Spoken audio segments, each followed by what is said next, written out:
my name is Rosie Mounty, and I have had the pleasure of directing this show all the way from auditions in February right up until now. And really all I can say is just thank you to everyone here for just putting up with me, putting up with each other. It's, at the end of the day, we're just like one big family.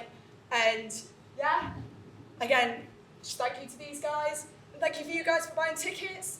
Without you guys, hey, we wouldn't have a show. So thank you for buying tickets.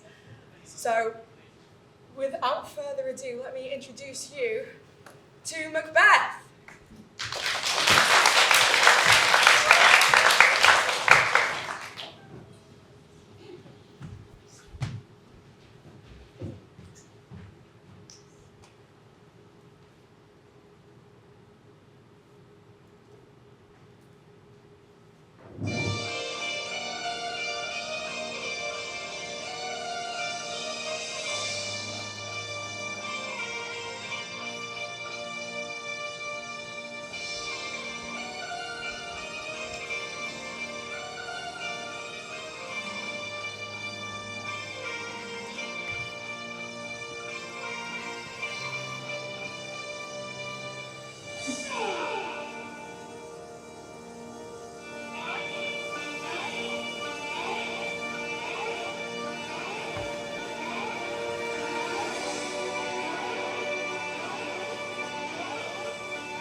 When shall we free meet again in thunder, lightning, or rain? When the hurly-burly's done, when the battle's lost and won. That will be ere the set of sun. Where the place? Upon the heath. There to meet with Macbeth. I come, grey Malkin. Paddock calls. anon. Fair is foul and foul is fair, hover through the fog and filthy air.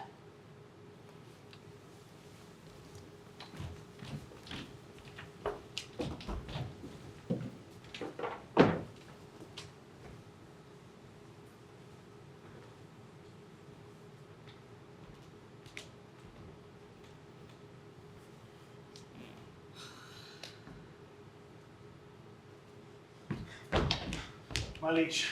Where have you been? It's been hell of a battle, sir. Managed to fight them off if we can. Some of my men will be returning soon. Hopefully they return safe. Here they are. What bloody man is that? It's a sergeant, who, like a good and hardy soldier, fought against my captivity. Hail, brave friend. Say to the king to knowledge of the broil, as Varus did leave it. Doubtful it stood as two Scotsmen about duking together and choke for art, and Mercer's MacDonald, worthy to be a rebel for to that. The multiplying lilies of nature do swarm upon him, from the western isles of Cairns and Galapagos is supplied, and fortune on his damned cold smiling, showed like a robber's fall. But it was too weak, for brave Macbeth, while he deserves that name, disdaining fortune with his brandished steel which smote to bloody execution, like Valor's minion carved out his passage, till he faced a slave, which ne'er shook hands nor bade farewell till he seemed him from the knave to the chaps, and fixed his head upon a battlement. Huh? Valiant cousin? Worthy gentleman. Spencer sung against his reflection, shipwreck in storms and die for thunder's break. So from that spring whence comfort seemed to come, discomfort spells.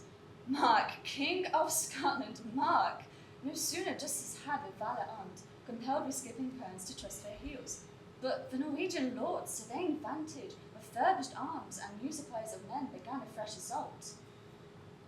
Dismay not this, our captains, Macbeth and Emperor. Yes, as his fire eagles and the hair align. If I say sooth, I must report there as cannons overcharged with double cracks, so they doubly redoubled strokes upon the foe. Except they meant to bathe in reeking wounds, or memorize another Golgotha. I cannot tell, but I am faint and my gashes cry for help. So well thy words become thee as thy wounds. Go! Get him doctors. Who comes here? The worthy Thane of Ross, sire. What a haste looks for his eyes, so should he look to speak things strange. God save the king. Speak, worthy Thane. I have come from Fife, great king. where the Norwegian banners flapped the sky and fell our people cold. Norway himself, with numbers terrible, assisted by that most disloyal traitor, the Thane of Cawdor, began a dismal conflict, till that Belena's bridegroom, lapped in proof, confronted his self-comparisons, curbing his lavish spirit, and to conclude, the victory fell upon us.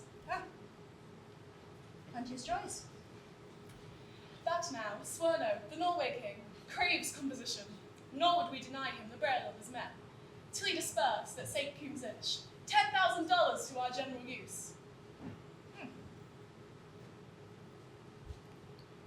No more that Thane of Cawdor shall deceive our bosom interest.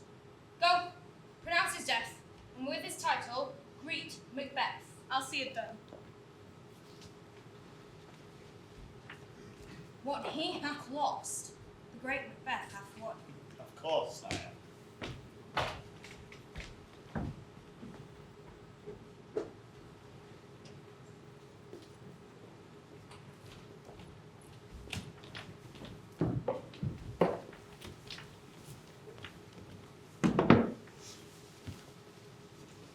Where hast thou been, sister? Killing swine. Sister, where thou? A sailor's wife had chestnuts in her lap, and munched and munched and munched. Give me, quoth I, a right view which the rump-fed Runyon cries. Her husband's to a leper young master of the tiger. But in a sieve I'll fib sail like a rat without a tail. I'll do, and I'll do. I'll give thee a wind. Thou art kind. And I another. I myself have all the other and the very ported low. All the quarters that they know. I the shipman's card. I'll drain him dry as hay. Sleep shall neither night nor day. Hang upon the house lid. He shall live and man forbid. Weary 7 nights, 9 times 9. Shall he dwindle peak or pine? Though his voice cannot be lost, yet it shall be tempest tossed. Look what I have. Show me. Show me. Here I have the pilots from wreck to homeward he did come. A drum, a drum, Macbeth doth come. The wayward sisters, hand in hand, posters of the sea and land, thus do go about, thrice to thine and thrice to mine, and thrice again to make up 9. Peace, the charms wound up. So fair and foul a day I have not seen. How far is it called to Forres? What are these, so withered and so wild in their attire, that look not like inhabitants of the earth, but yet are on it? Live you? Or are you what that man may question? You seem to understand me, by each at once her choppy fingers upon her skinny lips. You should be women, but your beards forbid me to interpret that you are so. Speak, if you can, what are you? All hail Macbeth, hail to thee, Thane of Glamis. All hail Macbeth, Thane of Cawdor. All hail Macbeth, thou shalt be king hereafter. Good sir, why do you start and seem to fear things that do sound so fair? In the name of truth, are ye fantastical, or indeed which outwardly ye show? My noble partner, you greet with present grace and great prediction, of noble having and of royal hope that ye seem so rapt withal. To me you speak not. If you can look into the seeds of time and say which grains will grow and which will not, speak then to me, who neither begs nor fears nor favour nor your hate. Hail. Hail. Hail. Lesser than Macbeth and Rosa. Not so happy, yet much happier. Thou shalt be kings, though thou shalt be none. So all hail Macbeth and Banquo. Banquo and Macbeth, all hail. Stay, you imperfect speakers, and tell me more. By Sinel's death I know I am Thane of Glamis, but how of Cawdor? The Thane of Cawdor lives, and a prosperous gentleman. And to be king stands not within the prospect of belief, no more than to be of Cawdor. Say from whence you owe this strange intelligence, or why upon this blasted heath you stop our way with such prophetic greeting. Speak! I charge you! The earth hath water as the bubbles do, and they are of it. Whither were they vanished?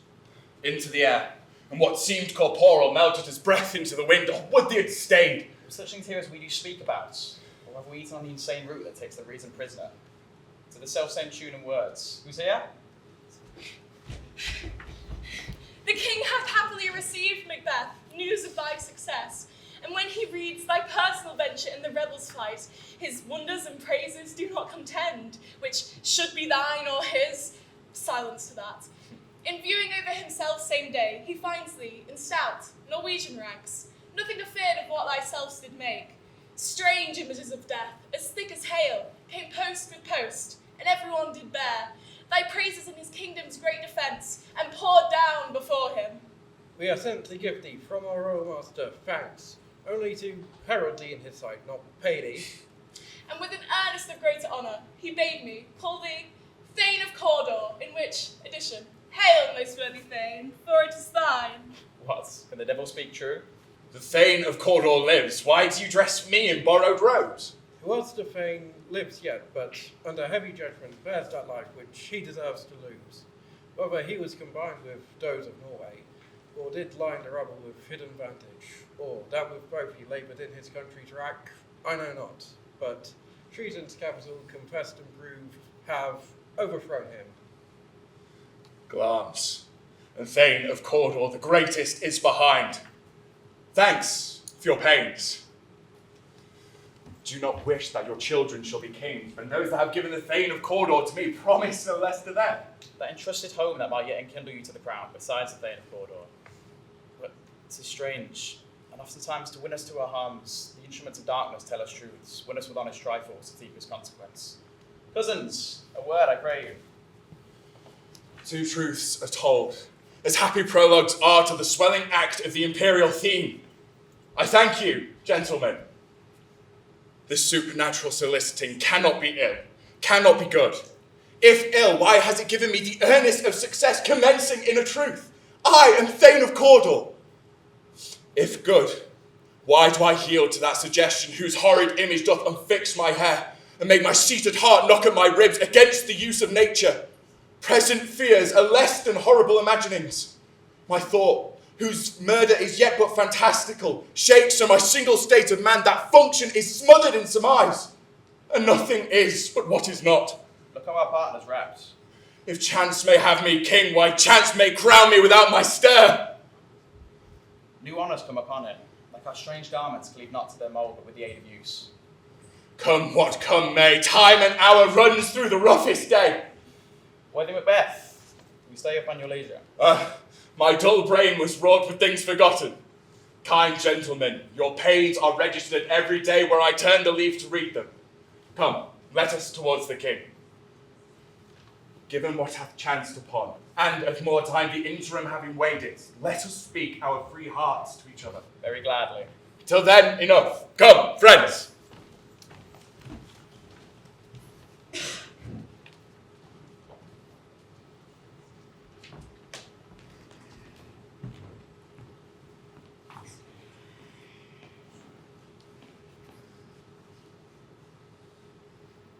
Is the execution done yet on Cawdor? Those in commission yet returned. My liege, they have not yet come back. But I have spoken to one that saw him die. He did report that, very frankly, he confessed his treasons, implored your highness's pardon, and set forth for deep repentance. Nothing in his life became him like the leaving it. He died as one that had studied in his death to throw away the dearest thing he owed. That's where careless trifle.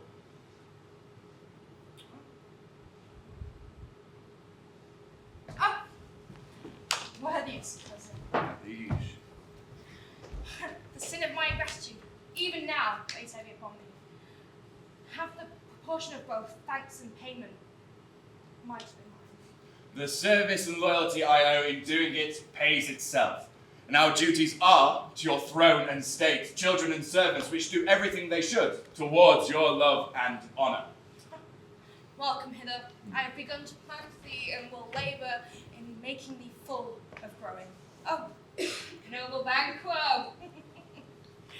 Oh, that has no less deserved, nor must be known, no less to have done. Am I right? Of course, I. Yes. So let me hold to my heart. There, if I grow, the harvest is yours. My plenteous choice. Oh, yeah. Very good. Wanton in fullness, seeking to hide in drops of sorrow. Sons, kinsmen, thanes, and you whose places are nearest at my heart. Know that we will establish our estate upon our eldest, Malcolm, and he shall hence be known as the Prince of Cumberland. We must not, unaccompanied, invest him only, but signs of nobleness, like stars, shine on all deservers. From hence to Inverness, and shall fibers further into you. The rest is labour, which is not used for you. I'll make myself the harbinger and make joyful the hearing of my wife with your approach. So, humbly, take my leave. My worthy Cawdor, The Prince of Cumberland. That is a step on which I must fall down, or else overleap, for in my way it lies. Stars, hide your fires, let not light see my black and deep desires. The eye wink the hand, yet let that be, which the eye fears when it is done to see. true, worthy Banquo. He is full, so valiant, and in his words I am fed. 'Tis banquet to me. Come, let's after him. 'Tis a peerless kinsman.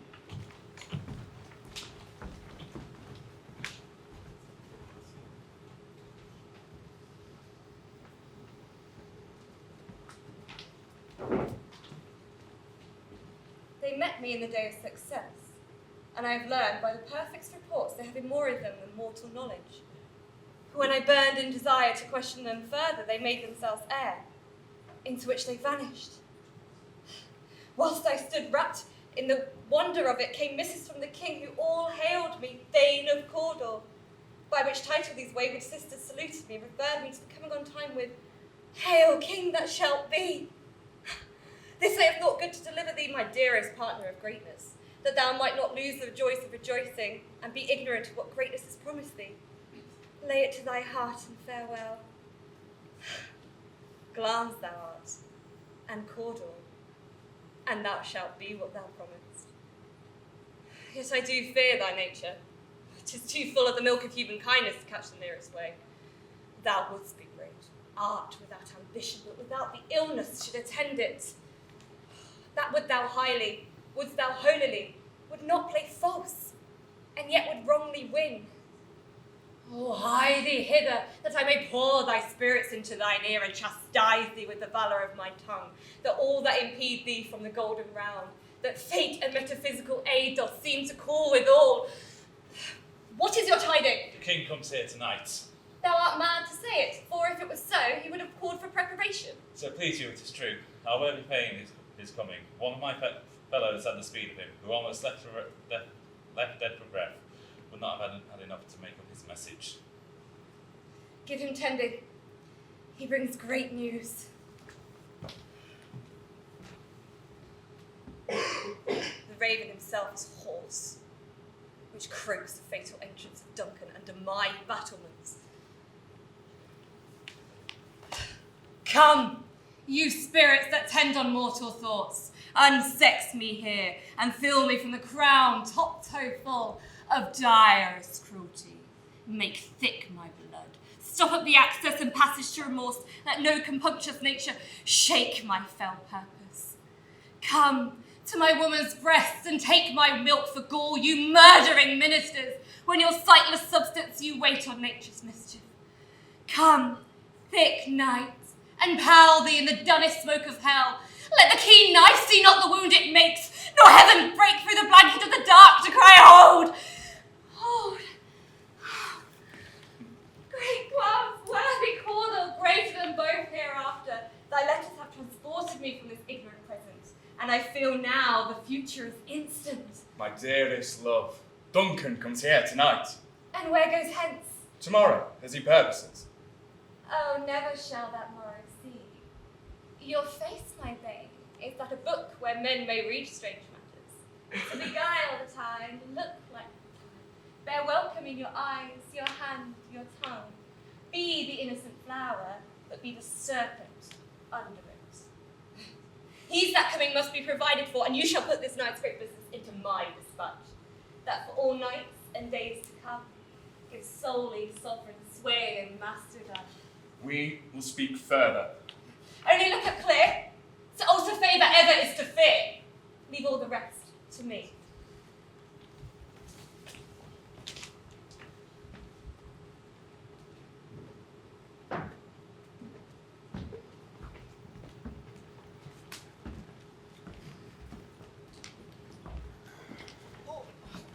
So much. This castle hath a pleasant seat. The air sweetly and nimbly recommends itself to our gentle senses. This guest of summer, the temple-haunting Macbeth does approve by his love and mansionry, but the heaven's breath does smell wooingly here. No jutty, frieze, buttress, nor coign of vantage, but the bird hath made his pendant bed and procreant cradle here, that they must haunt and breed. I've observed the air is delicate. Ah, see, and sweet and noble upstairs. Who's that? Ah, we are your guests tonight. The love that sometimes follows us is our trouble, isn't it, men? Of course, Yes. of course. We still thank it as love, and therein I teach you how you shall bid God, right? Of course, Yes. of course. Yes. Yield us for your pains and thank us for your troubles. All our service in every point is twice done, then done double. For poor and single business to contend against those honours, deep and broad wherewith your majesty loads our house. For the old and the late dignities heaped upon them we rest. Thank you. Where's the Thane of Cawdor? He rides well, and his great love, sharp as his spur, hath helped him, fair and noble hostess we. Idleness. Your servants have what is theirs themselves and theirs in common, to make order at your highness's pleasure, soon to return to your owners. Give me your arm, conduct me to mine host, and let's towards him. After your leave, my lady.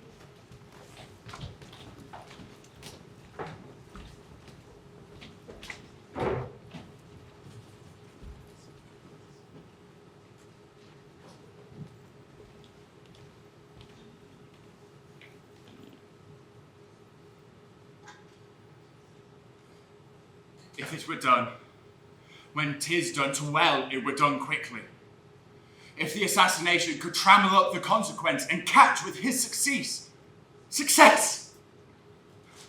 that but this blow might be the be-all and end-all. Here upon this bank and shoal of time, we would jump the life to come. But in these cases, we still have judgment here, that we but teach bloody instruction, which being taught returns to plague the inventor. This even-handed justice commends the ingredients of our poison chalice to our own lips. He's here in double trust. First, as I am his kinsman and his subject, both strong against the deed. Then, as his host, against his murderer, I should shut the door, not bear the knife myself. Besides, this Duncan hath borne his faculties so meek, hath been so clear in his great office, that his virtues will plead like angels, trumpet-tongued, against the deep damnation of his taking off. And pity, like the naked newborn babe striding the blast, or heaven's cherubim horsed upon the sightless couriers of the air, shall blow that horrid deed in every eye, that tears shall drown the wind. I have no spurs to prick the side of my intent, only vaulting ambition which overleaps itself and falls on the other. How now? What news? He is almost supped. Why have you left the chamber? Hath he asked for me? No, you not he has. We will proceed no further in this business. He hath honoured me of late, and I have bought golden opinions from all sorts of people, which would be worn now in their newest gloss, not cast aside so soon. Was the hope drunk, wherein he dressed himself? Hath it slept since, and wake it now to be so green and pale, and what it did so freely? From this point such I account thy love. Is thou a fear to be the same in thine own act and valour as thou art in desire? Wouldst thou esteem what the ornament of life, and live a coward in thine own esteem, letting I dare not wait what I would, like the poor cat in the adage? Prithee, peace! I dare do all that may become a man. Who dares do more is none. What beast was it then that made you break this enterprise with me? When you durst do it, then you were a man, and to be more than what you were, you would be so much more than a man. Nor time nor place did then adhere, and yet you would make them both. They have made themselves, and their fitness now doesn't make you. I have given suck, and know how tender 'tis to love the babe that milks me. I would, while it was smiling in my face, have plucked its boneless gums from my nipple and dashed the brains out had I sworn have you done to this. But if we should fail? We fail. Screw your courage to the sticking place, and we will not fail. When Duncan is asleep, whereto today's hard journey will soundly invite him, I with wine and wazzle will so convince those chamberlains that the receipt of reason will be a limbeck only. When in swinish sleep, what cannot you and I do upon the unguarded Duncan? What not put upon his spongy officers who will bear the guilt of our great quarrel? Bring forth men children only, for thy undaunted metal should compose nothing but males. Will it not be received when we have marked those sleepy two with blood of his own chamber, and used their very daggers that they have done it? Who dares receive it other? For we shall make our griefs and clamour roar upon his death. I am settled, and bend up each corporal agent to this terrible feat. Away, and mock the time with fairest show. False face must hide what the false heart doth know.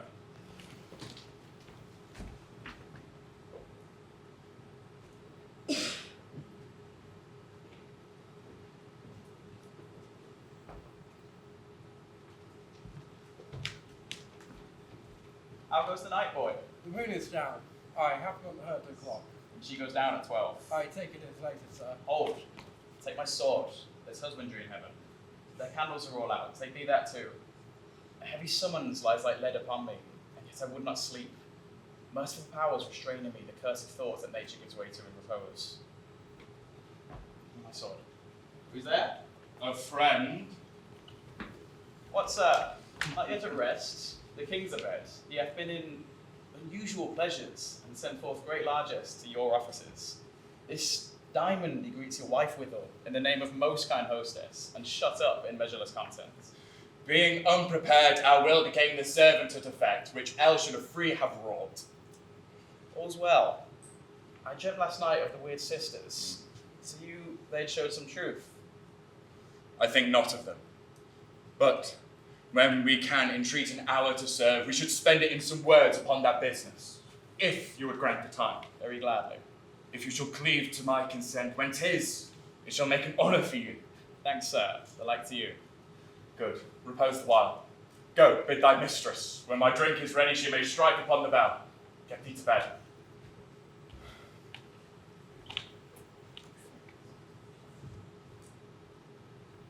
Is this a dagger I see before me? The handle toward my hand. Come, let me clutch thee. I have thee not, and yet I see thee still. Art thou not, fatal vision, as sensible to feeling as to sight? Or art thou but a dagger of the brain, heat oppressed? I see thee yet, in form as palpable as which now I draw. Thou marshal me the way that I was going, as such an instrument I was to use. Mine eyes I made the fool o'er the other senses, or else worth all the rest. I see thee yet, and on thy blade and dudgeon gouts of blood which was not so before. 'Tis the bloody business which informs thus to mine eyes. Now, o'er the one half world nature seems dead, wicked dreams abuse the curtain's sleep, and witchcraft celebrates pale Hecate's offerings. And withered murder, alarmed by his sentinel the wolf, who howls his watch, thus with his stealthy pace, with Tarquin's ravishing strides towards his design, moves like a ghost. Thou sure and firm-set earth, hear not my steps which way they walk, for fear thy very stones prate of my whereabouts, and take the present horror from the time which now suits with it. Whilst I threat, He lives. Words to the heat of deed too cold breath gives. I go, and it is done. The bell invites me.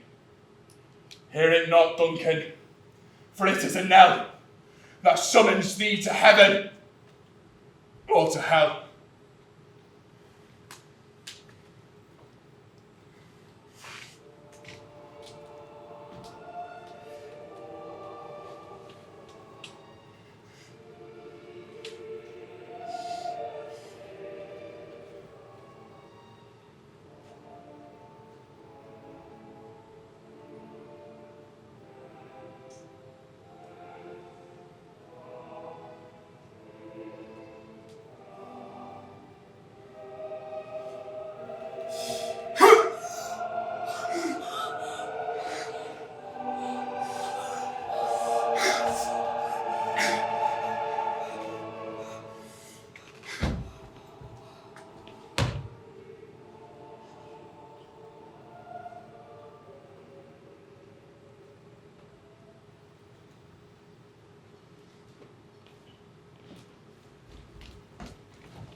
That which have made them drunk have made me bold. That which have quenched them have given me fire. Hark! Peace. 'Twas the hour he screeched that fateful bellman. It gives the sternest good night. He is about it. The doors are open and the surfeit grooms do mock their charge with their snores. I have drugged their posset. Where death and nature do contend about them, whether they live or die. What ho? Who's that? Alack, I'm afraid they have awoken, 'tis not done. The attempt and not the deed confounds us. Hark! I lay the daggers there, he could not have missed them. If he had not resembled my father as he slept, I would have done it. My husband. I have done the deed. Dost thou not hear a noise? I heard the crickets cry and the owls screech. Did you not speak? When? No. As I descended. I. Hark! Who lies in the second chamber? Donal Bain. Oh, this is a sorry sight. Foolish thought to say a sorry sight. One did laugh in sleep, and one cried murder that they did wake each other. I stood and heard them, but they did say their prayers and address them again to sleep. There are two lodged together. One cried, God bless us, and amen the other, as they had seen me with these hangman's hands, listening their fears. I could not say amen, but they did say God bless us. Consider this not too deeply. But wherefore could I not pronounce amen? I had must need a blessing, and amen stuck in my throat. These things must not be thought of this way, they will make us mad. Methought I heard a voice cry, sleep no more. Macbeth does murder sleep, the innocent sleep, the sleep that knits up the ravelled sleeve of care, the balm of each day's life, sore labour's bath, great nature's second cause, chief nourisher in life's feast. What do you mean? Still, it cried, sleep no more, to all the house. Glamis hath murdered sleep, and therefore Cawdor shall sleep no more. Macbeth shall sleep no more. Who was it that thus cried? Why, worthy Thane, you do unbend your noble strength by thinking so brain sickly upon these things. Go wash your hands and wish this filthy witness from your hands. Why did you bring the daggers from that place? They must lie there. Go and gild the soupy grooms with their blood. I'll go no more. I'm afraid to think of what I've done. Look on it again. I dare not. Infirm of purpose, give me the dagger. 'Tis the eye of childhood who fears the painted devil. If you do bleed, I'll guile the faces withal, for it must seem their guilt. Whence is that knocking? How is't with me when every noise appalls me? What hands are here? They pluck out my eyes. Will all great Neptune's ocean wash this blood clean from my hands? No. This my hands will rather the multitudinous seas in Cardinine, making the green one red. My hands are of your colour, but I shaped where hearts so white. Knocking at the south entry. Retires to a chamber, a little water closes up its deed. How easy it is then! Your constancy hath left you unattended.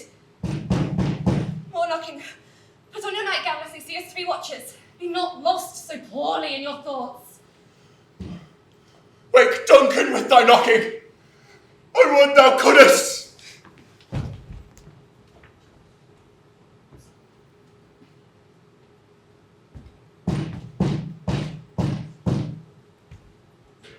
Here's a knocking indeed. If a man were porter of Elgate, he should have old turn in the key. Knock, knock, knock. Who's there in the name of Beelzebub? Here's a farmer who hanged himself on the expectation of plenty. Come in time, have napkins to know about you. Here, you'll sweat for it. Knock, knock, knock. Who's there in the other devil's name? Faith is an equivocator who could swear each scale against either scale, who committed treason under for God's sake, but could not equivocate himself to heaven. Oh, come in, equivocator. Knock, knock, knock. Who's there? Faith is an English tailor, come hither for stealing out of a French hose. Come in, tailor. You may roast your goose. Knock, knock, never acquire. What are you? But this place is too cold for ale. I'll devil porter it no further. I thought to let in some of all professions that go the primrose way to the everlasting bonfire. Anon, anon, I pray you, remember the porter. Was it so late, friend, before you went to bed that you do lie so late? Faith, sir, we were carousing till the second cock, and drink, sir, is a great provoker of 3 things. What 3 things does drink especially provoke? Marry, sir, nose painting, sleep, and urine. Lechery, sir, it provokes and unprovokes. It provokes the desire but takes away the performance. Therefore, much drink may be said to be an equivocator with lechery. It makes him and it mars him. It sets him on and takes him off. It persuades him and disheartens him. Makes him stand to and not stand to. In conclusion, equivocates him into a sleep and, giving him the lie, leaves him. I believe drink gave thee the lie last night. That it did, sir, in the very throat on me. He took me up for my lie, though I think being too strong for him, besides taking up my legs sometimes, I made a shift to cast him. Is thy master stirring? Ah, our knocking has waited. Here he comes. Good morrow, noble sir. Good morrow, both. Is the king stirring, worthy thing? Not yet. He did command me to call timely on him. I have almost slipped the hour. I'll take you to him. I know this is a joyful trouble to you, but yet 'tis one. The labour we delight in physics pain. This is the door. I'll make so bold to call, for 'tis my limited service. Goes the king hence today? He does. He did appoint, sir. The night has been unruly where we lay. Our chimneys blown down, and, as they say, lamenting to the air strange screams of death, prophesying in accents terrible, of combustion, confused vents, the new hatched and woeful times, the obscure bird clambered the livelong night. Some say the earth was featherous and did shake. 'Twas a rough night. My young remembrance cannot parallel a fellow to it. Oh, horror! Horror, horror, horror! Tongue nor heart cannot conceive nor name thee. What's the matter? Confusion hath made its masterpiece most screengeous murder. Hath broke open the Lord's anointed temple and stole thence the life of the building. What is it you say? The life? Mean you his majesty? Approach the chamber and destroy your sights with a new gorgon. Do not bid me speak. See and then speak yourselves. Awake! Awake! Ring the alarm bells! Murder and treason! Banquo! Adonabane! Malcolm! Awake! Shake off this downy sleep, death's counterfeit, and look on death itself. Up! Up and see the great doom's image. Malcolm! Banquo! As from your graves, rise up and walk like sprites to countenance this horror. Ring the bell! What idiot trumpets call the parley of the sleepers of this house? Speak! Speak! Oh, gentle lady, 'tis not for you to hear what I can speak. The repetition in a woman's ear would murder as it fell. Oh, Banquo, Banquo, our royal master's murdered. Dear dove, prithee, contradict thyself and say it is not so. Oh, alas, in our house! Hath I but died an hour before this chance, I had lived a blessed time. For there is nothing serious in mortality, all is but toys. Renown and grace is dead. The wine of life is drawn, and the mere lees is left the vault to brag of. What is amiss? You are, and do not know it. The fountain, the source, the very source of your blood has stopped. Your royal father's murdered. Oh, by whom? Those of its chambers, it seems, have done it. We found their face and hands all badged with blood, as too were their daggers, which we found right upon their pillows. They stared and were distracted. No man's life is to be trusted with them. Oh, yet I do repent me of my fury that I did kill them. Wherefore did you so? Who can be amazed and temperate, loyal and neutral in a moment? No man. Outrun the pauser, reason. Here lays Duncan, his silver skin laced with his golden blood. His gashed stabs look like a breach in nature for ruin's wasteful entrance. There, the murderers steeped in the colours of their trade, their daggers breached with unmannerly gore. Who could refrain to have a heart to love and courage to make that love known? Oh, help me hence. Look to the lady. Why do we hold our tongues? The most may claim this argument to be ours. Why should we stay here, where our fate hid in our auger hold may rush and seize us? Let's wait, as his not yet proved. Nor our strong sorrow upon the foot of motion. Look to the lady. And when we have our naked frailties hid in exposure, let us meet and further question this bloody piece of work. Fears and scruples shake us. In the great hand of God I stand, and thence against undivulged pretense I fight the treasonous malice. So do I. So all, let's briefly put on manly readiness and meet in the hall together. Well contented.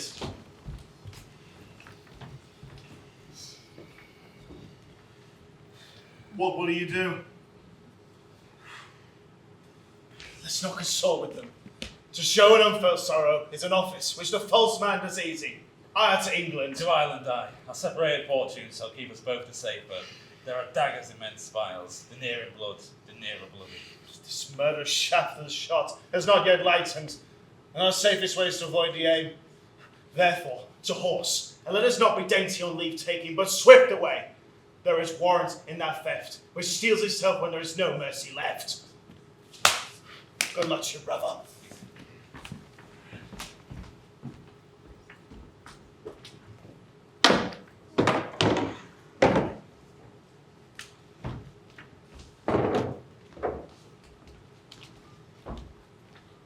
Threescore and 10 I can remember well. Within the volume of recorded time, hours dreadful and things strange. But this all night have trifled former knowings. Ha, good father, thou seest the heavens as troubled with a man's act, and yet darkness does face the earth and tomb, when living light should kiss it. 'Tis unnatural, even like the deed did stir. On Tuesday last, a falcon, towering in her pride of place, was by a mounting owl hawked at and killed. And Duncan's horses, a thing most strange and certain, beauteous and swift, the minions of their race, turned wild in nature, broke their stalls, flung out, contending against obedience like they would make war with mankind. 'Tis said they eat each other. They did so, to the amazement of thine eyes that looked upon it. Oh, here comes the good Macduff. How goes the world, sir, now? Well, why see you not? Is it any known who did this, more than the bloody deed? Well, those that Macbeth had slain. Alas the day, what good could they pretend? There was a bond, Malcolm and Donovan, the king's two sons, were stolen away and fled, which puts upon them suspicion of the deed. Against nature still, thriftless ambition that will travel up against thine own life means. 'Tis most like the sovereignty will fall upon Macbeth. He is already named and gone to Scone to be invested. Where is Duncan's body? Carried to Comikill, the sacred storehouse of his predecessors and guardians of their bones. Will you to Scone? No, cousin.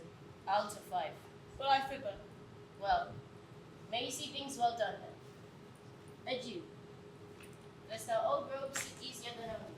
Farewell, father. God spare us to go, and those that would make good of bad and friends of foes.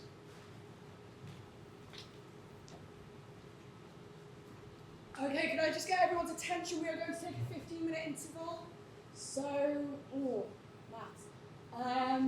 35 minutes past, so 25 minutes to, we'll get back onto it. Thou hast it now? King, Cawdor, Lambs, or as the weird women promised, and I fear thou played most foully for it.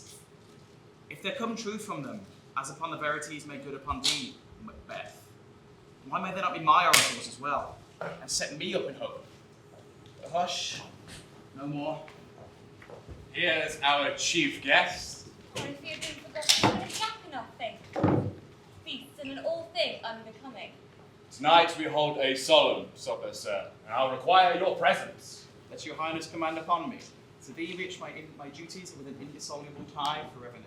Ride you this afternoon? Aye, my lord. We should have else desired your good advice, which has been both grave and prosperous in this day's council. But we'll take tomorrow.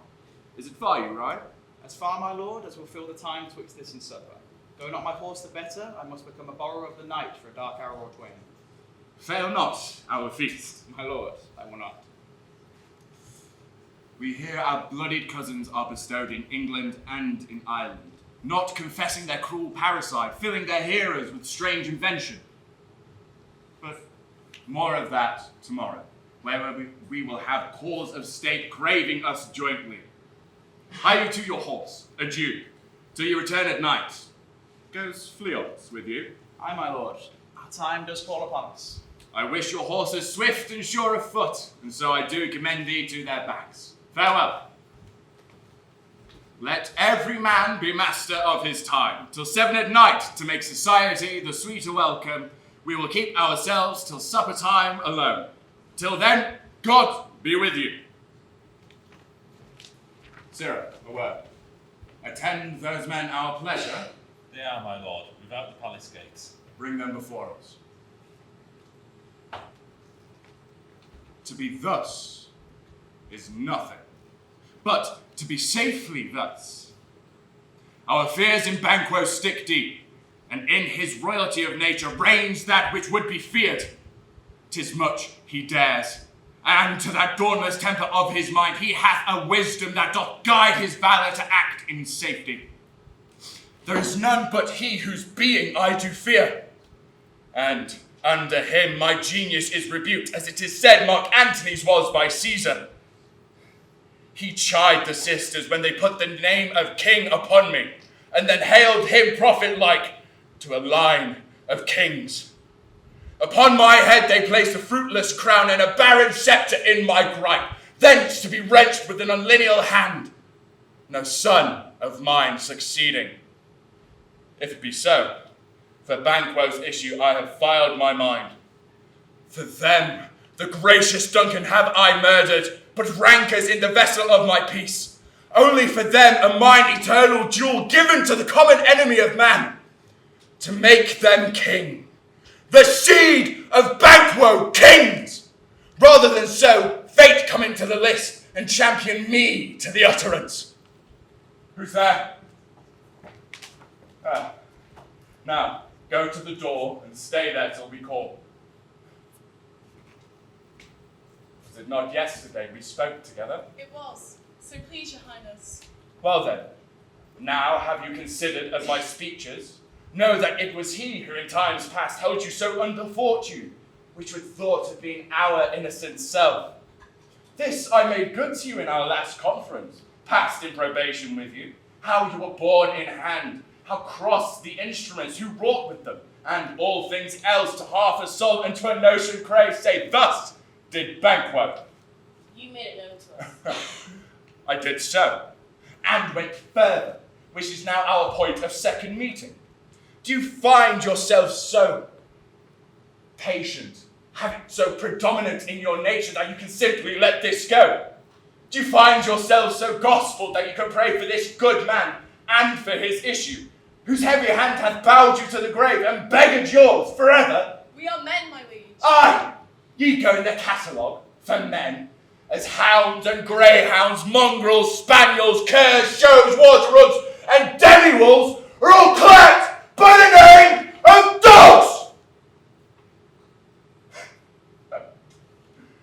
The valued file distinguishes the swift, the slow, the subtle, the housekeeper, the hunter, every one according to the gift which bounteous nature hath in him provided.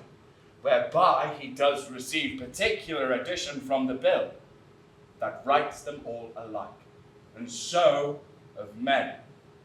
Now, if you have a station in the file, not in the worst rank of manhood, say it, and I will put that business into your bosoms, whose execution takes your enemy off, grapples you to the heart and love of us, who wear our health, but sickly in his life, which in his death were perfect. I am one, my liege, whom the vile blows and buffets of the world hath so incensed what I do to spite the world.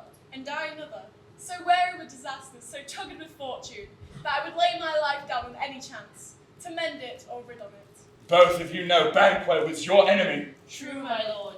So is he mine, and in such bloody disness that every minute of his being thrusts against my nearest of life. And though I could with bare-faced power sweep him from my sight, and my will avouch it, I must not. For certain friends that are both his and mine, whose love I may not drop, but wail his fall, who I myself struck down. And thence it is that I do make love to your assistance, masking the business from the common eye for sundry weighty reasons. We shall, my lord, perform what you command of us. Through our lives. Your spirits shine through you. Within this hour at most, I will advise you where to plant yourselves, acquaint you with the perfect spy of the time, for the moment on it, for it must be done tonight. And something from the palace always thought that I require a clearance, and with him, to leave no botches nor rubs in the work, Fleance, his son, whose material is no less apparent to me, must meet the same dark fate of that hour as does his father. Now, resolve yourselves apart. I'll come to you anon. We are resolved, my lord. I'll call upon you straight. Abide within. It is concluded. Banquo, thou soul's flight, if it find heaven, must it find us out tonight.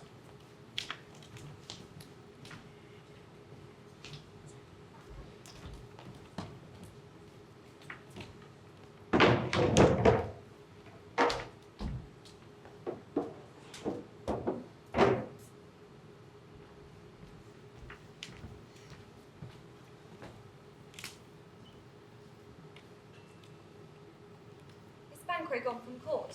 Aye, madam, but returns again tonight. Say to the king I will attend his leisure for a few words. Madam, I will. Naught's had all spent, where desire is got without content. 'Tis safer to be which we destroy, than destruction dwell in doubtful joy. How now, my lord? Why do you keep alone? Such sorry fancies your companions making, using those thoughts which should have died with them, they live on. Things without all remedy should be without regard. What's done is done. We have scorched the snake, not killed it. She'll close and be herself, whilst our poor malice remains in danger of her former tooth. But let the frame of things disjoint. Both the world suffer. Ere we will eat our meal in fear, and sleep in the affliction of these terrible dreams that does shake us nightly. Better be with the dead, whom we to gain our peace have sent to peace, than to lie on the torture of the mind in restless ecstasy. Duncan is in his grave. After life's fitful fever, he sleeps well. Treason has done his worst. Nor steel, nor poison, malice domestic, foreign levy. Nothing can touch him further. Gentle, good lord, be bright and joyful among our guests tonight. So shall I, love, and so I pray, be you. Let your remembrance apply to Banquo. Present him eminence, both with eye and tongue, and safe the while that we must lave our eyes in these flattering streams, and make our faces visards to our hearts, disgusting what they are. You must leave this. Oh, full of scorpions is with my mind, dear wife. Thou know Banquo and Fleance lives. But in the nature's not eternal. There's comfort, yet. They are assailable.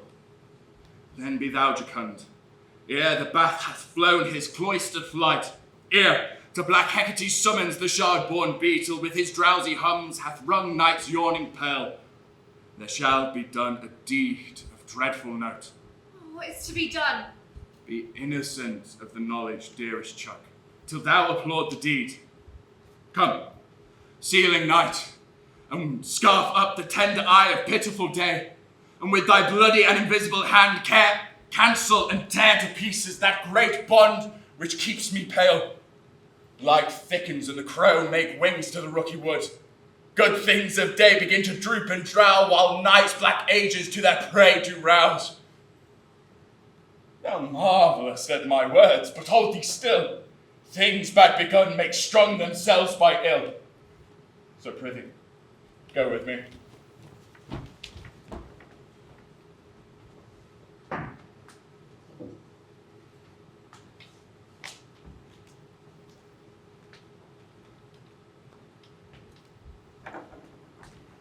Who did bid thee join with us? Macbeth. He needs not mistrust, as he delivers our offices and what we have to do to the direction just. Then stand with us. The west yet glimmers with some streaks of day. Now spurs the later traveller apace, to gain the timely inn, and near approaches the subject of our watch. Chuck. I hear horses.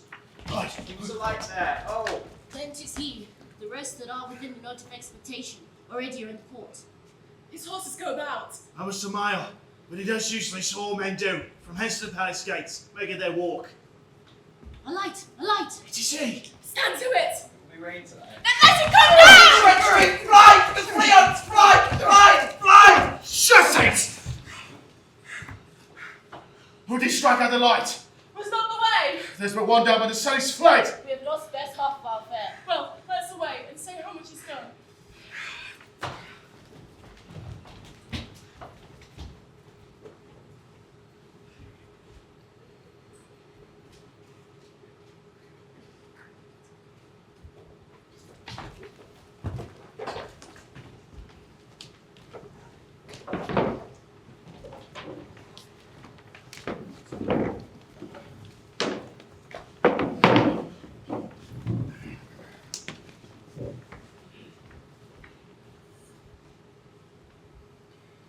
You know your own degrees. Sit down. To the first and last, the hearty welcome. Thanks to our majesties. Ourselves will mingle with society and play the humble host. Our hostess keeps her state, but in best time we will require her presence. Pray speak it for me, sir, for my heart speaks their welcome. See, they encounter thee with their heart's thanks. Both sides are even. Here, I'll sit in the midst. Be large in mirth. Anon we'll drink the table round. There's blood on thy face. It's Banquo's there. 'Tis better he without than he within. Is he dispatched? Aye, my good lord. His throat is cut. That I did for him. Thou art the best of cutthroats. Yet he's good that did the like for Fleance. If thou didst it, thou art the non-parallel. Most royal sir, Fleance, has escaped. Then comes my fit again. I had else been perfect, whole as marble, founded as the rock, as broad and general as the casing air. But now I am cabined, cribbed, confined, bound in now to saucy doubts and fears. But Banquo's safe. Aye, my good lord. Safe in a ditch way besides, with 20 gashes on his head. The least a death to nature. Thanks for that. There the grown serpent lies. The worm that's fled hath nature in time will venom breed. No teeth for the present. Go, get thee gone. Tomorrow we'll hear ourselves again. My worthy lord, you do not give the cheer. The feast is sold. What is given with welcome. To feed were best at home. From thence the source to meet is ceremony. The meeting is bare without it. Sweet remembrancer. Now, good digestion wait on appetite, and health on both.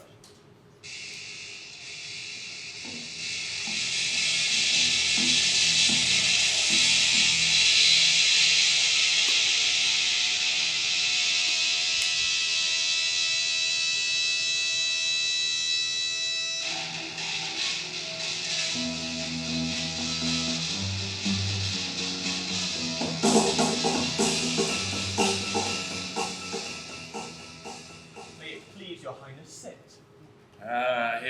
queen had now our country's honour roofed, with a grace person of our banquet present, whom may I rather challenge from kindness than pity for mischance. His absence lays blame upon his promise. Please, your highness, grace us with your presence. The table's full. Here is a place, sir. Where? Right there, sir. What is it that moves your highness? Which one of you have done this? What, my good lord? I cannot say I did it. Never shake thy gory locks in me! Gentlemen, rise, your highness is not well. Worthy friends, my master is often thus and had been from his youth. If much you note him, you will enrage him and extend his passions. Feed and regard him not. Come with me. Are you a man? Aye, and a bold one that dare look on that which appalls the devil. Oh, proper stuff. This is the very painting of your fear. This is the air-drawn dagger for which you said led you to Duncan.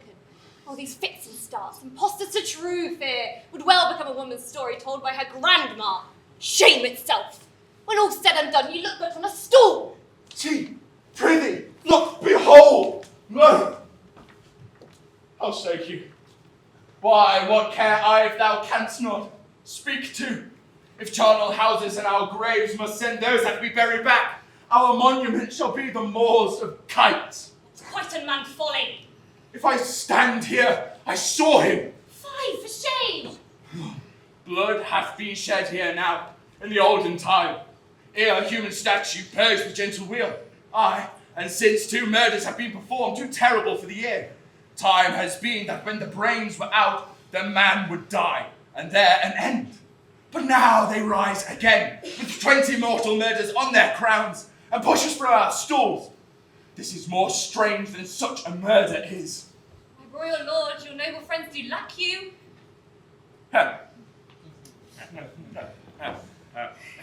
I do forget myself. Do not muse at me, my most worthy friends. I have a strange infirmity, which is nothing to those that know me. Come, love and health to all, and then I will sit down. Give me some wine, fill full. Our duties in the flesh. Avaunt, and quit my sight.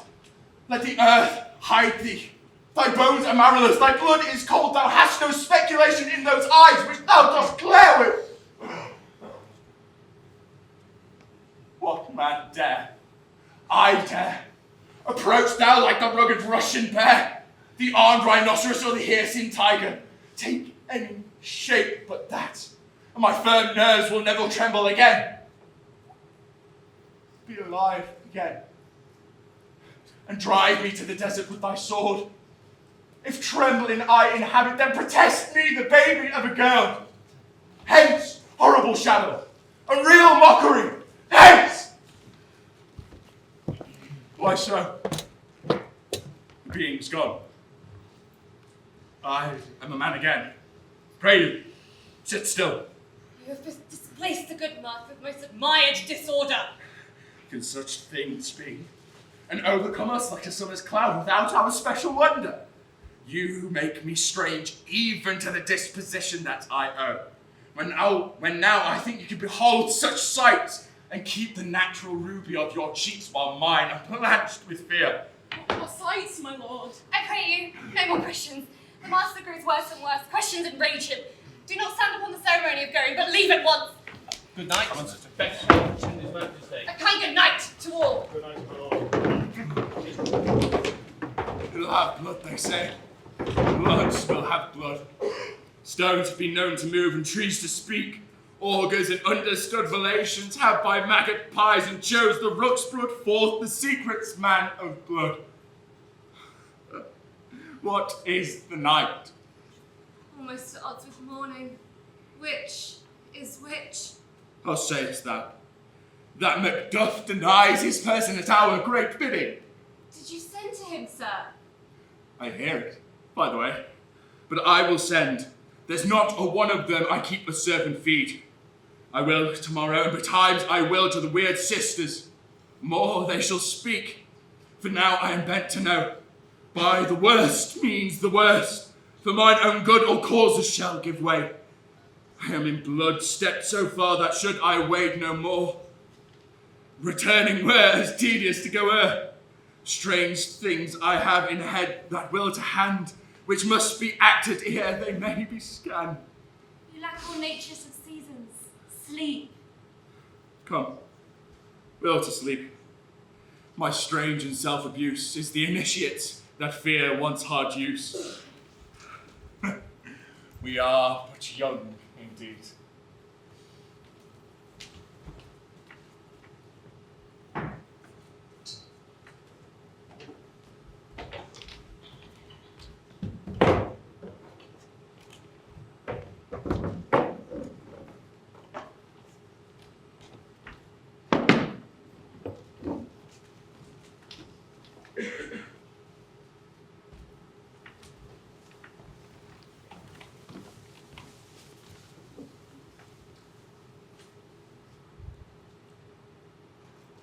Double, double, toil and trouble, fire burn and cauldron bubble. Cooler with baboon's blood, then the charm is firm and good. By the pricking of my thumb, something wicked this way comes. Open locks, whoever knocks. How is it, you secret black and midnight hags? What is it you do? A deed without a name.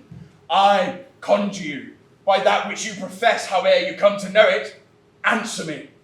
Though you untie the winds and let them fight against the churches, though yesty waves confound and swallow navigation up, though bladed corn be lodged and trees blow down, though castles topple their warders' heads, though palaces and pyramids do slope their heads to their foundations, though the treasure of nature's Germans tumble altogether, even till destruction sicken, answer me to what I ask of you.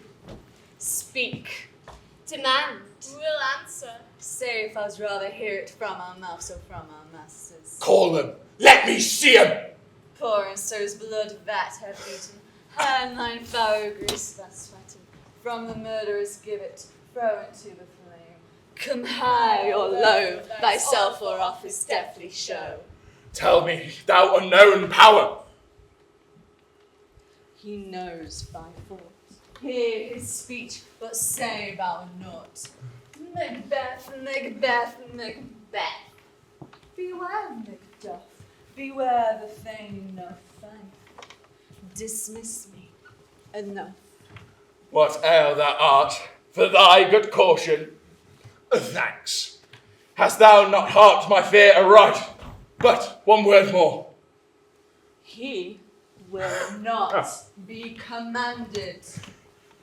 Here's another, more potent than the first. Macbeth, Macbeth, Macbeth. Had I 3 ears, I'd hear thee. Be bloody, bold, and resolute, for no man of woman born will harm Macbeth. Then live, Macduff. What need I fear of thee? But yet I'll make my assurance double sure, and take the bond of fate. Thou shalt not live, that I may tell pale-hearted fear it lies, and sleep in spite of thunder. What is this that rises like the issue of a king, and wears upon his baby brow the round and top of sovereignty? Listen, but speak not to it. Be lion-mettled, proud, and take no care who chafes, who frets, or where conspirers are. Macbeth shall never vanquished be, till great Burnham wood and high Dunsinane hill shall come against him. That will never be. Who can impress the forest, bid the tree, and fix his earthbound roots? Sweet Bodemans, good, rebellious dead, rise never till the wood of Burnham rise. And our high-placed Macbeth shall live the lease of nature, pay his breath to time immortal custom. Yet my heart throbs to know one thing. Tell me, if you art can tell so much, shall Banquo's issue ever reign in this kingdom? Seek to know no more. I will be satisfied. Deny me this, and eternal curse fall on thee. Let me know. Why shake that cauldron, and what noise is this? Show. Show. Show. Show his eyes and grieve his heart. Come like shadows so depart. thou art like the spirits of Banquo.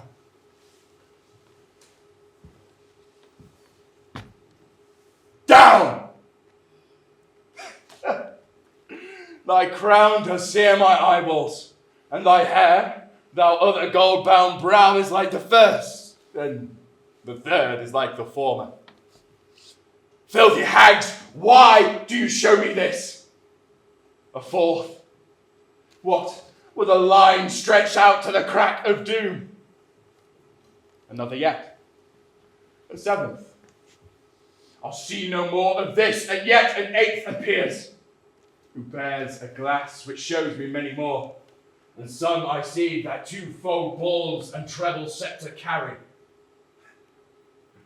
'Tis a horrible sight. Now I see 'tis true, for the blood-bolted Banquo smiles upon me, and points at them for his. What? Is this so? Aye, so all this is so. Why, says Macbeth so amazedly, come, sisters, cheer we up his sprites, show the best of our delights.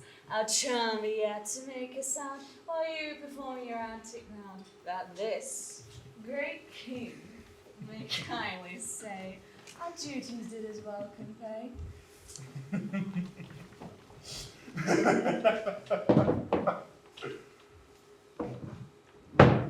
Where are they? Gone. Oh. Let this pernicious hour stand I accursed in the calendar. Come in, without there. What's your grace's will?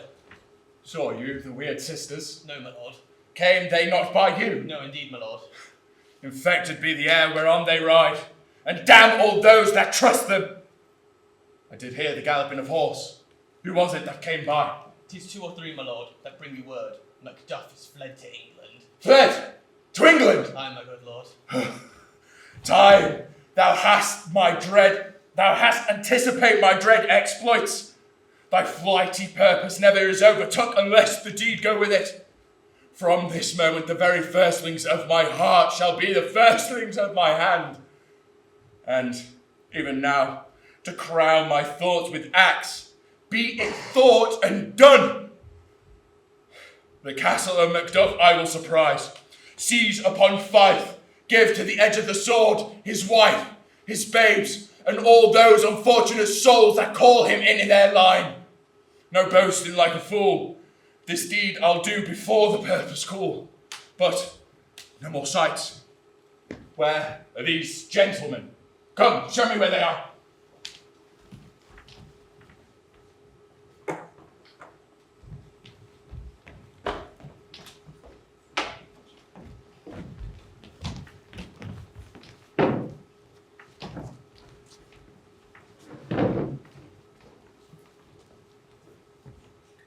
What had he done to make him fly the land? You must have patience, madam.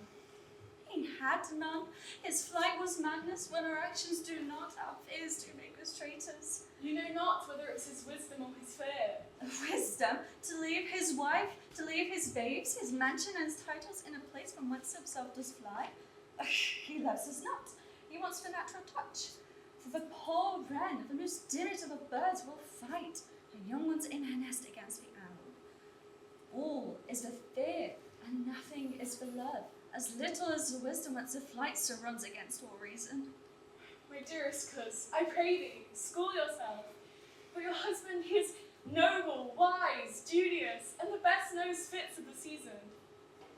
I dare not speak much further, but cruel are the times when we are traitors, when we hold rumour from what we fear, but don't know what we fear, but float upon a wild and violent sea, each way and move. I take my leave of you. It shall not be long, but I'll be here again soon. Things at worst will cease, or else grow upward from what they once were. My pretty cousin, blessing upon you. Father tears, yet he's fatherless. I am such a fool. Shall I stay longer? No, it would be my disgrace and your discomfort. I'll take my leave at once.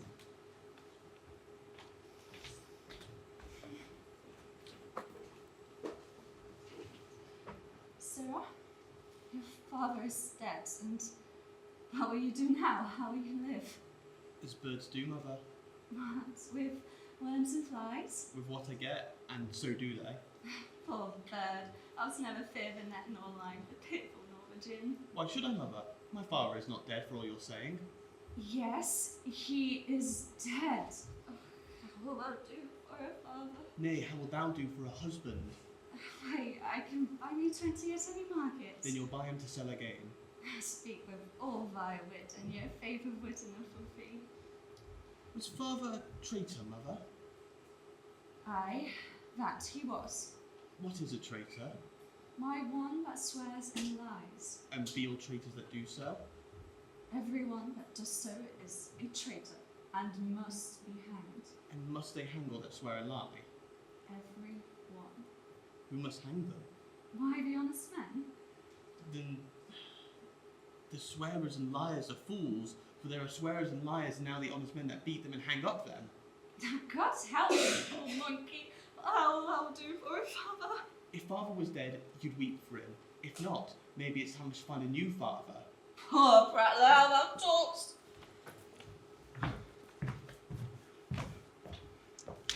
My fair lady, I'm not to you known, but in your state of honour, I'm perfect. I fear that there is danger nearby. If you take the word of a homely man, be not found here, to hence with you and your little ones. We think to find you, methinks I'm too savage. Else. Yeah.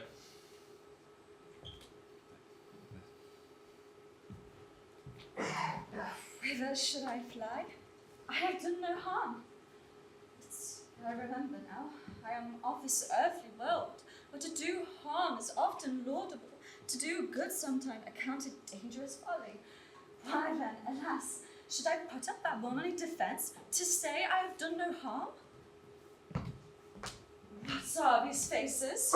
Where is your husband? I hope in no place to unsanctify by such as thou mayst find him. He's a traitor. Thou sly! Thou staghead villain! What are you at? You prime treachery! He's killed me, mother. Run away, I pray you.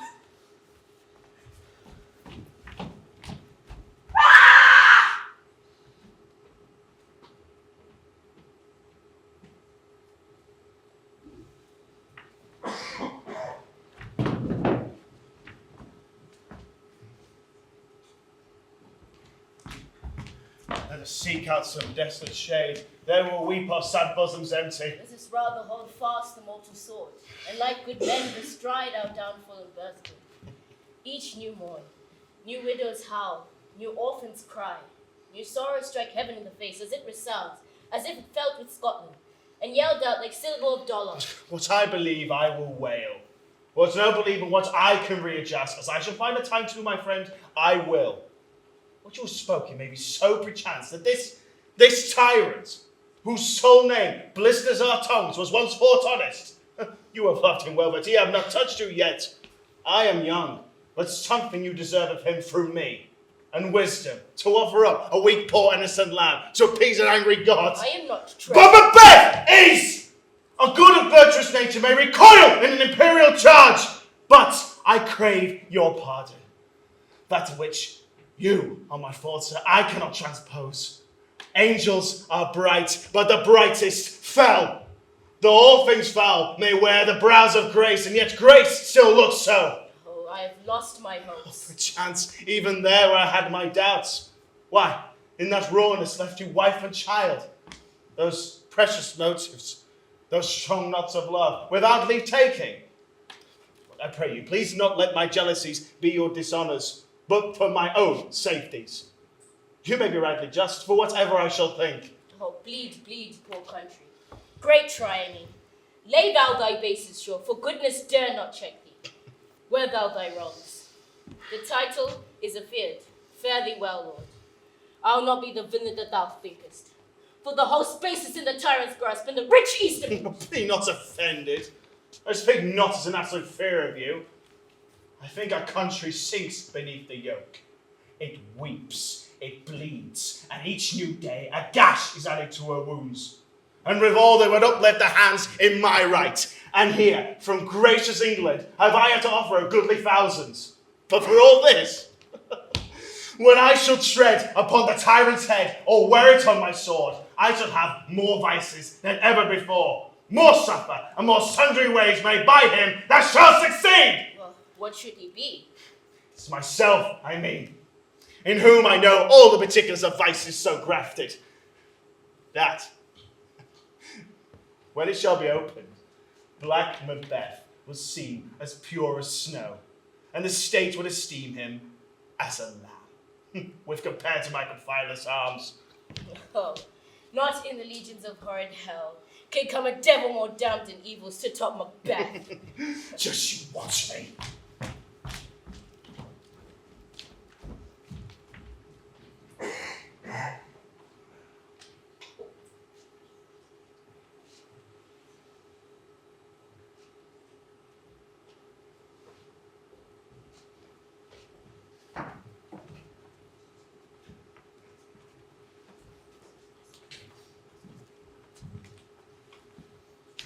The English forces approach us, led on by Malcolm, his uncle Seward, and the good Macbeth, whose revenge is burning them like how blood incites the mortified man.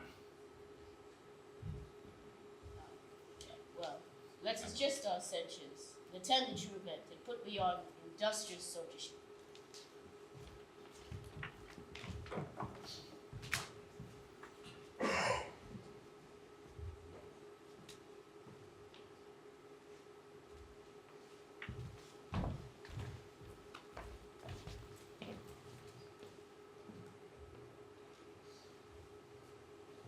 Bring me no more reports. Let them fly all, till Burnham Wood do come to Dunsinane. I cannot taint with fear. What's the boy? Malcolm. Was he not born of woman? The spirits that know all mortal consequence have pronounced me thus. Fear not, Macbeth. No man that's born of woman shall e'er have power upon thee. Then fly, false dames, and mingle with the English epicures. The mind I sway by and the heart I bear shall never sag with doubt nor shake with fear. The devil damn thee, black, thou cream-faced loon. Where gotst thou that ghost look? There are 10,000. Geese, villain! Soldiers, sir! Go prick thy face over thy red fear, thou lily-livered boy. What soldiers? Patch. Death of thy soul, those linen cheeks, your counsellors to fear. What soldiers, Wayface? The English so please you. Take your face hence. Satan! I am sick at heart when I behold. Satan, I say! This push will cheer me ever, or deceit me now. I have lived a long enough life. My way of life has fallen into the seer. The yellow leaf, and that which should accompany old age as honour, love, obedience, troops of friends I must not look to have, but in their stead, curses, deep, not loud, mouth, honour, breath which the poor heart would fain deny and dare not. Satan! What is your gracious pleasure? What news more? All is confirmed, my lord. I'll fight till my bones from my flesh be hacked. Give me my armour. 'Tis not needed yet. I'll put it on. Send out more horses. Scare the country road. Hang those that talk of fear. Give me mine armour. How does your patient, doctor? Not so sick, my lord, as she is troubled by fit-coming fancies to keep her from rest. Cure her of that. Canst thou not minister to a mind diseased? Pluck from the memory of rooted sorrow. Raise out the written troubles of the brain, and cleanse the sweet bosom with the perilous antidote which the stuff weighs upon the heart. Therein the patient must minister to himself. Throw physics to the dogs, I'll none of it. Come, put mine armour on. Give me my staff. Satan, send out. Doctor, the thanes fly from me. Come, sir, Dispatch! If thou couldst stop to cast the water of my land and find her disease, and purge it to a sound and pristine health, I would applaud thee to the very echo that would applaud again. Pull it off, I say. What rhubarb, senna, or purgative drug would scour these English heads? Hearest thou of them? Aye, my lord, your royal preparation makes us hear something. Bring it after me. I will not be afraid of death and bane till Burnham Forest come to Dunsinane. Were I from Dunsinane away clear, profit again would hardly draw me here.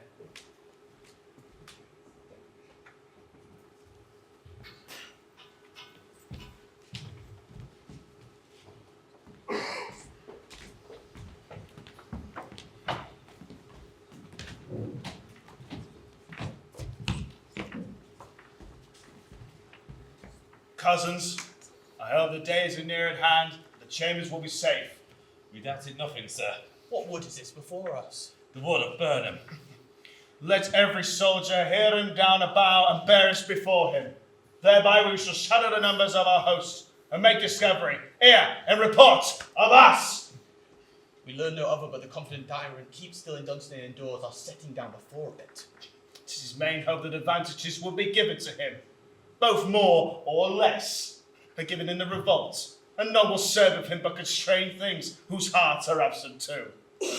Let us attend this event and brave our soldiership. The time approaches that due decisions make us know, for what we say and what we owe. Those speculatives that unsure hopes relate, certain issues stroke to arbitrate, towards which advance the war. Advance!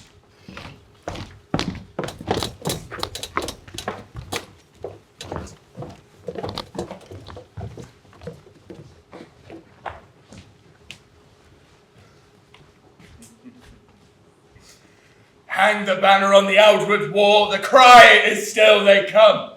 Our castle's strength will laugh a siege to scorn. Here, let them lie till famine and ague eat them up. Will we not force with those that should be ours? We might have met them dareful, beard to beard, and beat them backward home. What noise is that? I'll go check.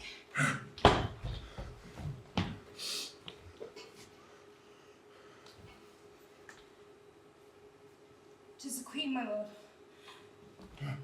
She's dead. She should have died hereafter. There would have been time for such a word. Tomorrow and tomorrow and tomorrow creeps in this petty pace from day to day, to the last syllable of recorded time, and all our yesterdays have lighted fools the way to dusty death. Out with the brief candle, for life's a walking shadow, a poor player that struts his hour on stage, and then is heard no more. It is a tale told by an idiot, full of sound and fury, signifying nothing. Thou comest to use thy tongue, thy story, quickly. Yes, my lord. I shall report which shall I say, so, but do not know how to say it. Well, say, sir. I was standing on my watch on the hill, looking towards Dunsinane, and methinks the boat began to move. Liar! Liar and slave! Let me enjoy your wrath, my lord, if it not be true. But I swear you may see it for 3 miles, a moving grove. If thou speakest false, upon the next tree thou shalt hang till famine eat thee up. If thy speech be sooth, I care not if thou dost so much for me. I pull in resolution and begin to doubt the equivocation of the fiend that lies like truth. Fear not, till Burnham wood come to Dunsinane, and now a wood do come to Dunsinane. Arm, and out! If this which he avouches does appear, there is nor flying hence, nor tarrying here. I gin to be aweary of the sun, and wish the estate of the world now be undone. Ring the alarm bell, blow wind, come rack, at least we'll die with harness on our backs.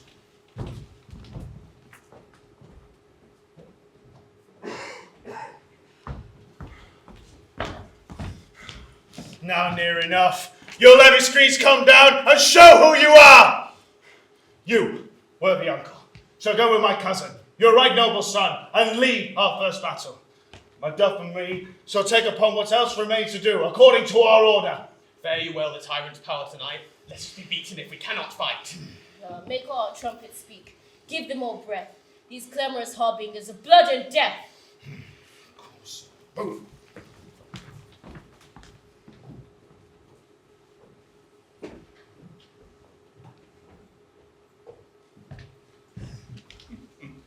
They tie me to the stake, I cannot fly, but bear like I must fight the course.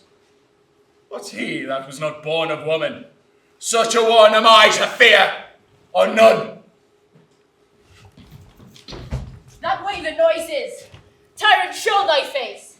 If thou beest slain with no stroke of mine, my wife and children's ghosts will haunt me still. I cannot strike wretched curds, whose arms were hired to bear thy staffs. Either thou, Macbeth, or else my sword with an unbattered edge. Let me find him. Fortune and more, I beg not. This way, my lord. The castle's gently guarded. The tyrant's people on both sides do fight, and little is to do. Met with foes to strike beside us. Enter the castle, sir.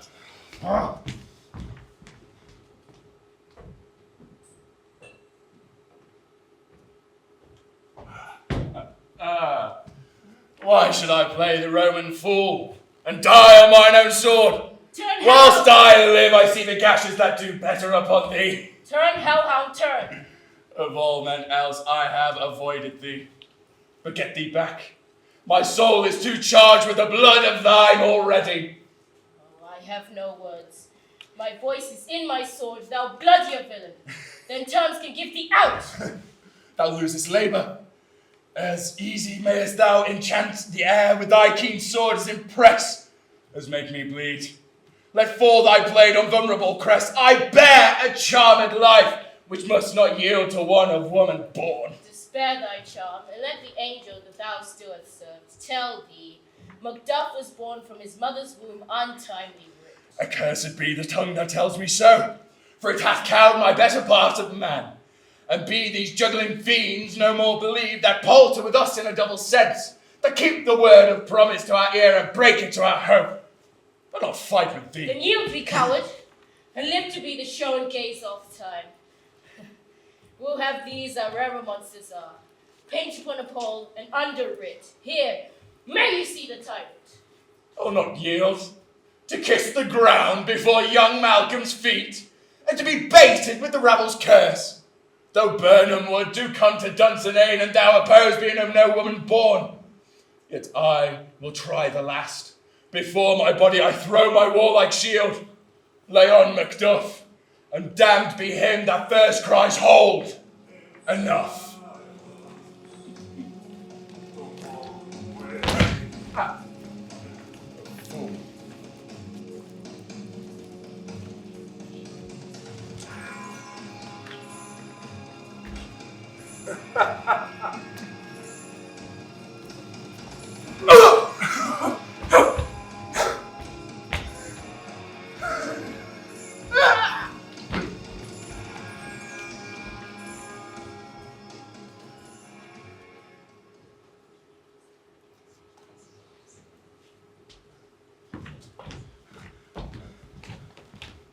I would the friends we miss were safe arrived. Some must go off, but yet I thought a battle such as this is cheaply bought. Macduff is missing. And your noble son. Your son, my lord, has paid a soldier's debt. He only lived till he was a man, than which no sooner his powers had confirmed, than in the unshrinking station in which he fought, but like a man he died. And he is dead. Aye, and brought off the field. Your cause of sorrow must not be measured by his worth, for hath it has no end. Had he his hurts before? Aye, on the front. Had I as many hairs as I had sons, I had not wished them a fairer death, and so his knell is nulled. He has showed strong sorrow, and that I will spend for him. He's worth no more. He played his part and paid his score. May God be with him. Here comes newer comfort. Macduff, Hail, King! For so thou art. Where stands the usurper's cursed head? The time is free. I see thee compassed with thy kingdom's pearls, that speak my salutation in their minds, whose voices I desire loud with mine. Hail, King of Scotland.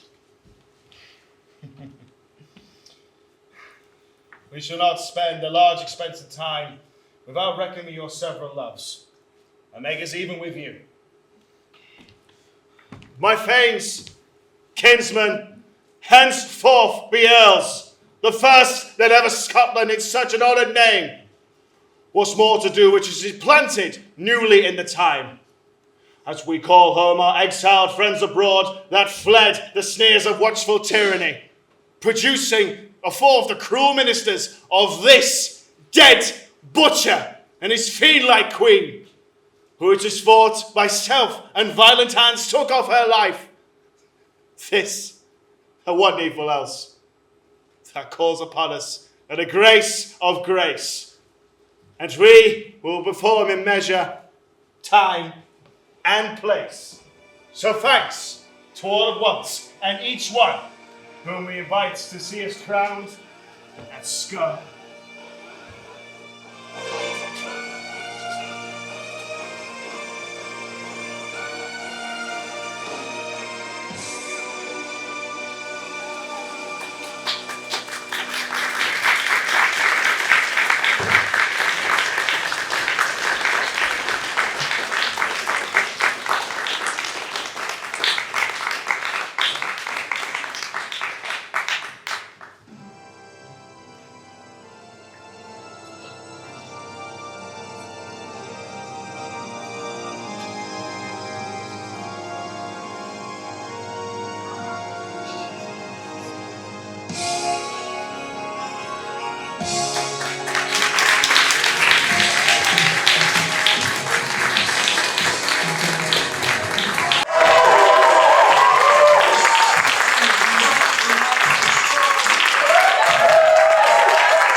Well, your son's Macbeth.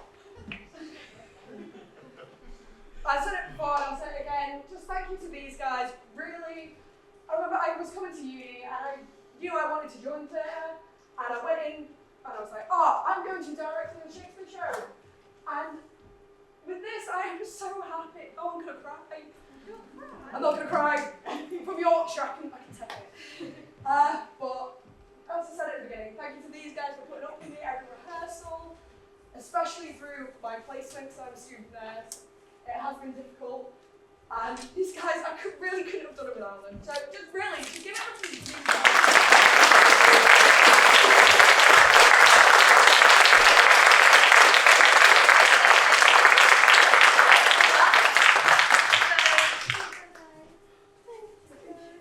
Round of applause for the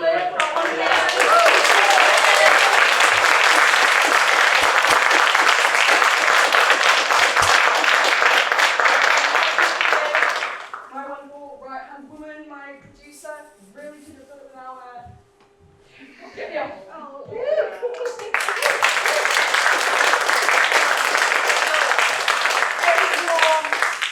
There is an after party. It's at 9:30.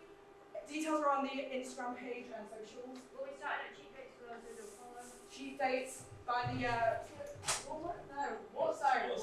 bookshop. Yeah. But yeah, again, really, thank you all for coming. Really.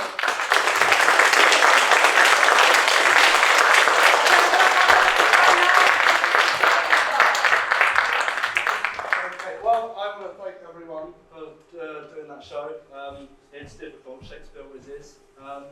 So well done for learning lines. Some of you had less time to learn lines, and I respect everyone who's on stage. And multi-rolling. That is the last show for this year for the Society, unfortunately.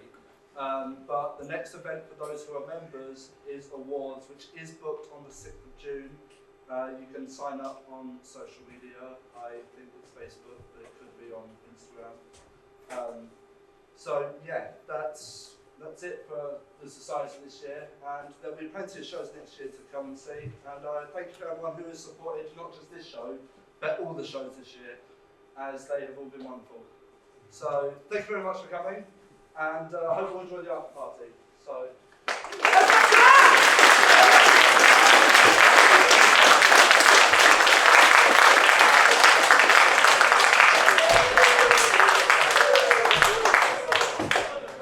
Okay, so we're going to convene outside that door there, and feel free to say hi to everybody, whether you're family, friends, that kind of thing. Remember to clean up there.